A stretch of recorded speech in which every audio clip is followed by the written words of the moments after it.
भगवान श्री कृष्ण ने जब देह छोड़ी, उनका सारा शरीर तो 5 तत्व में विलीन हो गया, लेकिन उनका हृदय बिल्कुल सामान्य एक जिंदा आदमी की तरह धड़कता रहा। उनका हृदय आज तक सुरक्षित है, जो भगवान जगन्नाथ की काठ की मूर्ति के अंदर धड़कता है। ये बात बहुत कम लोगों को पता है। चलिए तो जान लेते हैं महाप्रभु का महारहस्य क्या है और सोने की झाड़ू से आखिर क्यों होती है सफाई।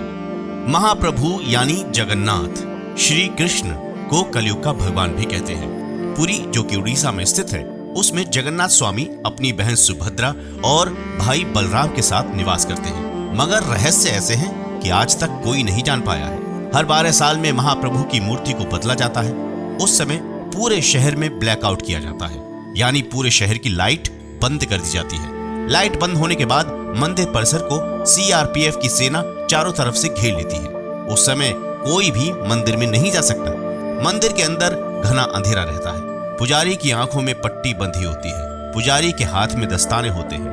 वो पुरानी मूर्ति से ब्रह्म पदार्थ निकालता है और नई मूर्ति में डाल देता है। ये ब्रह्म पदार्थ क्या है?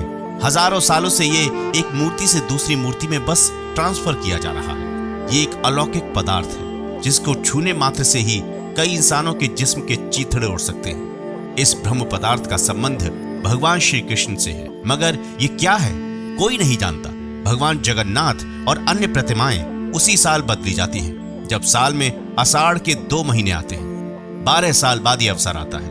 वैसे कभी कभी 14 साल में भी ऐसा होता है। इस मौके को नव कलेवर कहते हैं। मगर आज तक कोई भी पुजारी ये नहीं बता पाया है कि महाप्रभु जगन्नाथ की मूर्ति में आखिर क्या होता है। कुछ पुजारियों का कहना है कि जब हमने उसे हाथ में लिया तो खरगोश जैसा उछल रहा था। आंखों में पट्टी थी, हाथ में दस्ताने थे, तो हम सिर्फ महसूस कर पा रहे थे।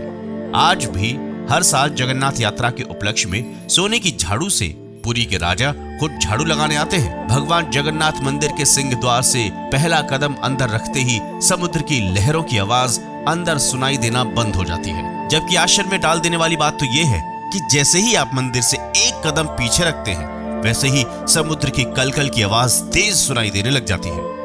आपने ज्यादातर मंदिरों के शिखर पर पक्षियों को बैठते देखा होगा, लेकिन जगन्नाथ मंदिर के ऊपर से कोई पक्षी नहीं गुजरता। झंडा हमेशा हवा की उल्टी दिशा में लहराता रहता है। दिन में किसी भी समय भगवान जगन्नाथ मंदिर के मुख्य शिखर की परछाई नहीं बनती।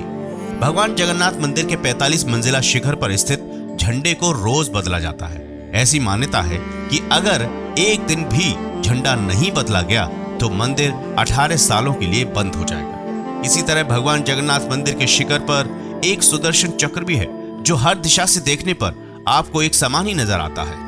उसका मुंह आपकी तरफ ही दिखता है। भगवान जगन्नाथ मंदिर के रसोई में प्रसाद पकाने के लिए मिट्टी के 7 बर्तन एक दूसरे के ऊपर रखे जाते हैं, जिसे लकड़ी की आग से भी पकाया जाता है। इस दौरान सबसे ऊपर रखे बर्तन का पकवान सबसे पहले बनता है। ये आश्चर्य की बात है। भगवान जगन्नाथ मंदिर में हर दिन बनने वाला प्रसाद भक्तों के लिए कभी कम नहीं पड़ता। लेकिन हैरान करने वाली बात तो यह है कि जैसे ही मंदिर के पट बंद होते हैं, वैसे ही प्रसाद भी खत्म हो जाता है। और भी कितनी ही आश्चर्यजनक चीजें हैं जो हमारे सनातन धर्म का गौरव है, और हम हैं कि अपने ही धर्म की इज्जत नहीं करते हैं। विधि विधान में आज के लिए बस इतना ही। अगर आप कमेंट सेक्शन में जय श्री जगन्नाथ लिखेंगे, आपकी सभी मनोकामनाएं पूरी हो जाएंगी। नमस्कार।